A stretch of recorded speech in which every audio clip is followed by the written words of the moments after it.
Hi everyone, this is the Swedish empath here. I'm coming to you from Sweden, Gothenburg. I'm outside actually, as you can see, in the kind of Swedish woods. I love to walk in the forest, and I think it's really important for us empaths to connect with nature. I think that is where we can get our energy back and like recharge ourselves, and also get rid of the sometimes negative energy that we can absorb in today's society. So nature is a great way, I think, just to restore and heal.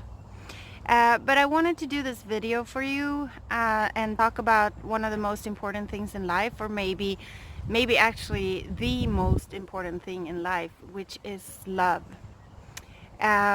And I think that everyone can agree on that the word love brings us both joy and pain, actually.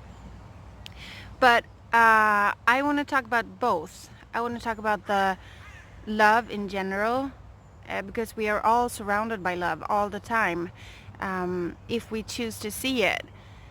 But sometimes, and I think it's more common in like love relationships, we get confused. So, and why do we get confused? Well, I think that one of the biggest reasons to why we get confused is that we expect the other part, the one that we are in a relationship with, to make us happy. And we choose sometimes our partner just because we think that he or she can make us happy.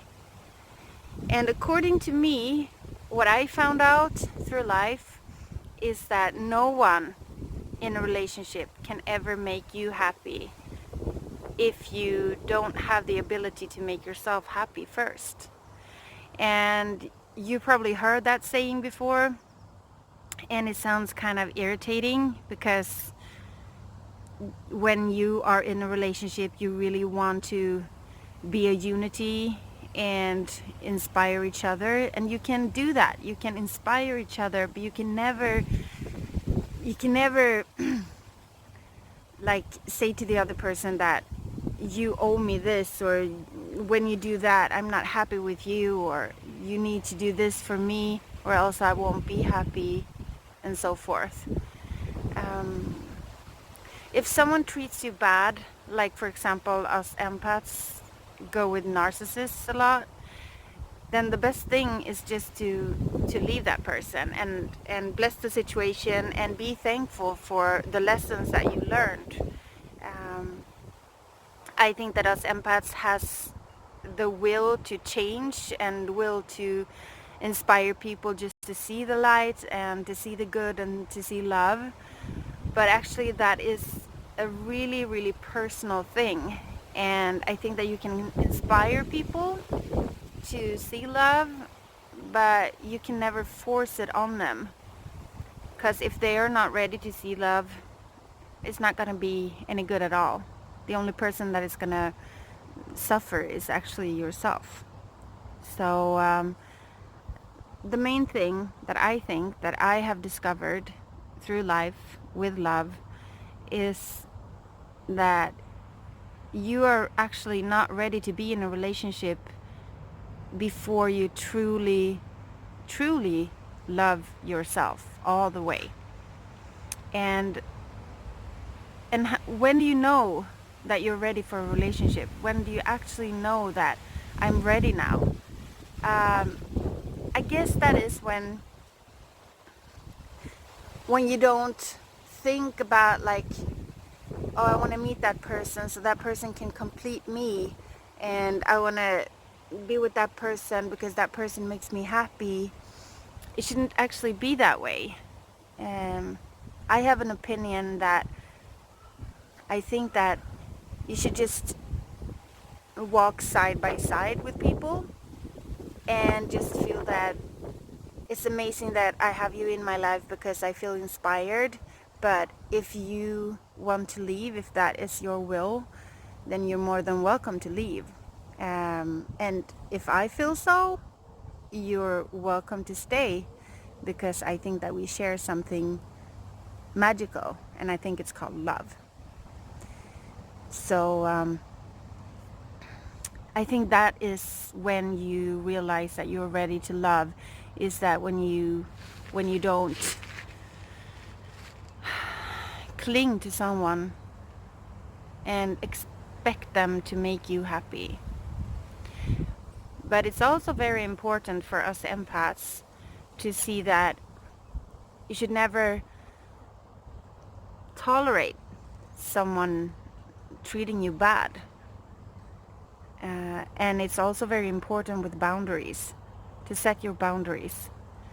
And that is actually one of the ways to start loving yourself, is to set your boundaries.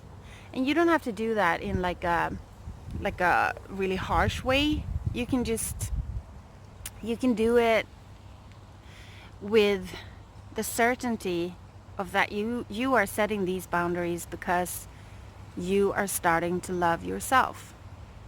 So it's not actually that you have to be harsh or rude to anyone if that is hard for you as an empath.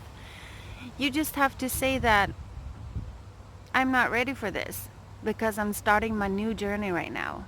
And on this journey, I'm actually beginning to discover myself. And my goal with this journey right now is to love myself. So, and that's it, you know? Well, that's it. It's not really that easy if you have been in a relationship with, for example, a narcissist for a long time, and maybe you have kids together and all of that. And that was my story for many years. But at one point, I realized that I have something to give this world.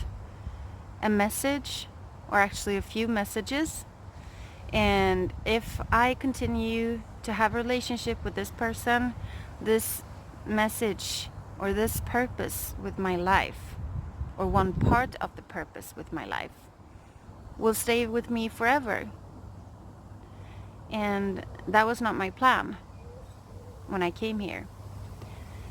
So, and it wasn't easy at all. It was hard, and it's still hard, because I spent all my life, and I'm 39 years old, and I spent all my life on everyone else but myself. So actually it's just now when I started to meditate and discover parts of myself that I have been giving away to everyone else except for myself, that I realized that I have to start loving myself first. And I think that on this journey, this new journey that I'm on right now, I can hopefully inspire more people to start loving themselves and see what happens. So, well, love is beautiful if you start loving yourself first and then go from there. And don't judge the people and the situation, but be aware of your boundaries. And you know, the boundaries can change.